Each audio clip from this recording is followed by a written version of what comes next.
Променливото време го наполни детското оделение во Штип. Зголемениот број на вирусите, инфекциите и проблемите со дишните патишта, како и честите промени на температурите, се особено непријатни за здравјето на децата.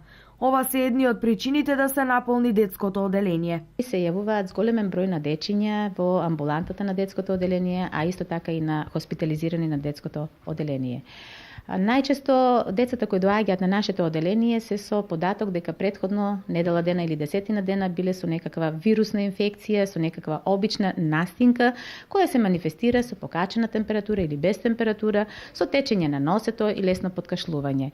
Најчесто кај нас доаѓаат дечињата веќе во втората фаза, бидејќи лекувањето кај матичните доктори не дало соодветни резултати и доаѓа до накалемување на некоја бактериска инфекција која подоцна ја пролонгира таа тешка клиничка слика кај децата и доаѓаат со појава на пролонгирана кашлица со високи температури во подолг временски период.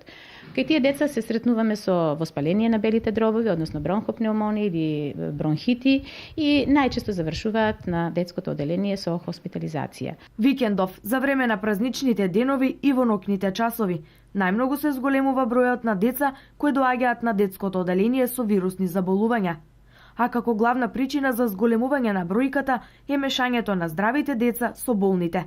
Од детското оделение со апел до родителите и вработените во градинките. Причината за тоа секако е мешањето, да не речам, на децата со здравите деца со болните дечиња, живеењето во колективи, односно во градинки и најчесто цели групи од деца доаѓаат на оделението. Затоа во ваквите ситуации апелирам да болните деца колку е возможно се изолираат, односно да не се праќаат во градинка, бидејќи најголема фреквенција имаме точно од тие деца од првата до третата година од животот. Секако во денешни услови тоа тешко е да се реализира во секојдневниот живот, меѓутоа апелирам па и до вработените во градинките да се почесто проветруваат просториите, да се отвараат прозорците, да се изнесуваат децата во периодот на кога температурите се повисоки надвор од затворените простори, на чист воздух.